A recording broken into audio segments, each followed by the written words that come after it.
wanted to clarify a few instances that I've had here in regards to the authorities in Garland County of Hot Springs, Arkansas. The day that I was forced into giving fellatio to an on-duty officer was humiliating for me. I wasn't necessarily all there. I was going through a lot mentally and emotionally, very drained, very disillusioned. I had presumed that a lot of the men that offered me affection and promised me these beautiful, lovely things, that they would take care of me, that they wanted to date me, that they wanted to continue having a relationship. Yeah, no, that's called pillow talk. So I had also been on psych meds at that time. And during those times when I was forced to be on psych meds, any pharmaceuticals in regards to my mental health were always detrimental. They always caused me to have adverse side effects and heightened suicidal ideations and prolonged stress that was unnecessary or prolonged. I didn't edit that. So I was on a lot of psych meds that day when my ex-husband had gotten arrested. At that time we were married, so it was just a domestic dispute, and he just sort of got a slap on the wrist. It wasn't much of anything aside from they did say that we were supposed to stop talking to one another. That officer, his name was oh my god, I just remember this story. What was his name? Shit.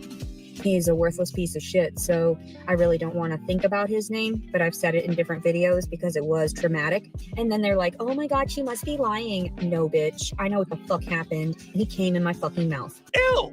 No thanks. So I'm there at my house approximately, this afternoon. And I was about 250 pounds, 220 pounds at that time. So I was an easy target for this man to get away with what he had done. Oh, you're an easy target for a blind Indian riding uphill into the wind at that size. He showed up, arrested my ex-husband, placed him in the cop car, came back in to talk to me, and started flirting with me. And he said that he wasn't married, and he said that he was looking for someone to be with, that he was looking for a relationship. That's what he told me.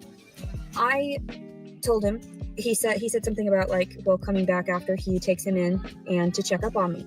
And I was like, oh, yeah, you don't have to, but if you want to, that's cool. And so anyway, this motherfucker comes back and he starts talking to me all sweet or whatever. And he's saying some stuff about looking for a relationship. And, he's lonely too a lot of times. And, flirting with me and telling me and I was talking all soft spoken and everything, telling him about the situation.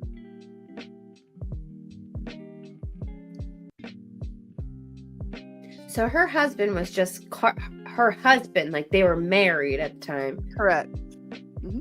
Was just carted off by the police. Yes, over a domestic, basically, between them. Then the officer comes back to check in on her. Correct. And starts talking about how he wants a relationship. He's just making sure I got it. Because that's what's funny about it. Very clear that that's what he was seeking, meaning that's what she needed and she wanted, because she can't do anything sexual unless the other person wants a relationship as well. You got it. Got it. Okay. Yeah. You got it. Perfect. Oh my God. And then he was joking around about I've got something for you, and he had a very large dick. He did, and he shaved all of it, all that area he kept clean shaven. And I knew I was in trouble, because I know when men shave themselves fully, they try to hide whatever evidence that is, because if it gets caught in the pubic hair. I'm sorry, was this supposed to be a rape story? Because I could swear you were telling us a story about this cop who came and arrested your husband, who you knew from when you worked at Dillard's. Then he asked you if he could come back. You said yes, and then you blew him while your husband was stuck behind bars. There's a lot of wrong going on all sides in this story. Also, you weren't raped.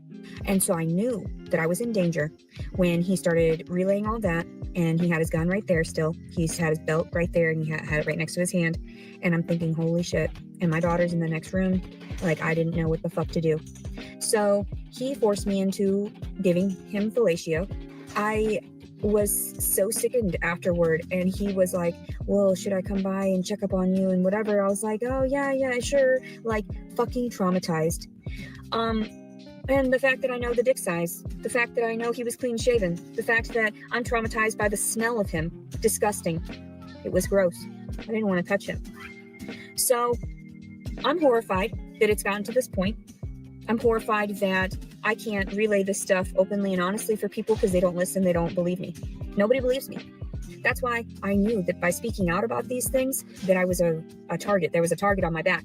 Because I'm literally calling out the city of Hot Springs for not having good authorities in this town and for having prejudices and discrimination against people that are just trying to make their way and have actually never gotten any. I have no other record aside from me and my ex-husband and that ex-boyfriend that I had when I first got down here that got me on disorderly conduct because I was banging on his door because I was recently pregnant and he had kicked me out. How am I to deal with some circumstances like that, being 20 years old and not having a family to go back Right? to? I don't know. Of course I was banging on the I have door. no answers for you. I have no idea. Some other dude, I don't know, miscarriage. I Okay. have no idea. She never brings it up again. All right, we're almost done. We'll go through this and be done. So what was the officer's approach? They yanked me up and shoved me down on the ground because they said that I was too irate. I was pregnant, mind you. And they shoved me down on the ground. That's when I knew I was nothing to these people here in the city of Hot Springs. And that's just it. You're allowing these officers to get away with murder. The murder of individuals. Like I had suicide attempts after this. I can't work. I can't socialize. I can barely make conversation with people without making them feel bad because of the honest truths that I know and live through. So I can't have relationships anymore. That was ruined when I was a child. But then even growing up and not being able to trust the officers, to trust the people that are supposed to be there to protect and serve. And I don't get it. I just don't get it. In the times that I was arrested, a couple of the times where I remember they didn't even use cuffs because they were just so gentle with me. And the one officer had led me to an arrest with a stuffed little bunny. And then they were like, yeah, so-and-so is waiting for you. Because I said, I'm only gonna go if I talk to Brandon. That's what I said. I'm only gonna go if I talk to my ex-husband because he knows this and this and this and he can help me. That's what I told them. And they were like, yeah, your teddy bear is waiting for you. Because they used that similarity or whatever. They knew that my mind had transferred back into my childish state because I was a danger to myself, not others, but a danger to myself. And so I go into like that child mode of protecting myself, and baby voice and everything. And so they were like, yeah, the teddy bear is waiting for you. And I thought they were meaning my ex-husband, and your bunny is waiting for you. And I was so excited. And they put me in jail. I was so horribly hurt by that. Okay, I think that's where we have to stop for the night. LeTiddy part 2 or episode 2 or dose number 2. How do we feel? Like I got ran over by the crazy train. Yeah. Oh, And it's just starting.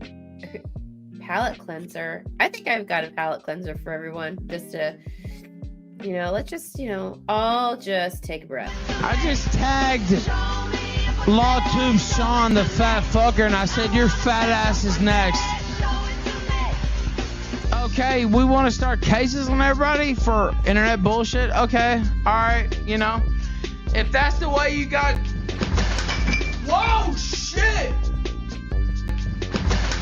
Whoa, shit!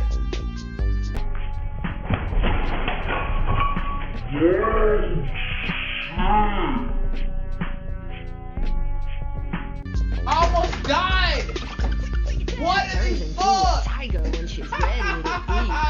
My pussy's always hungry for a big chunk of I never get bored with that. I never get burnt out on that clip. I love that clip. I almost died. What in the fuck? What in the fuck?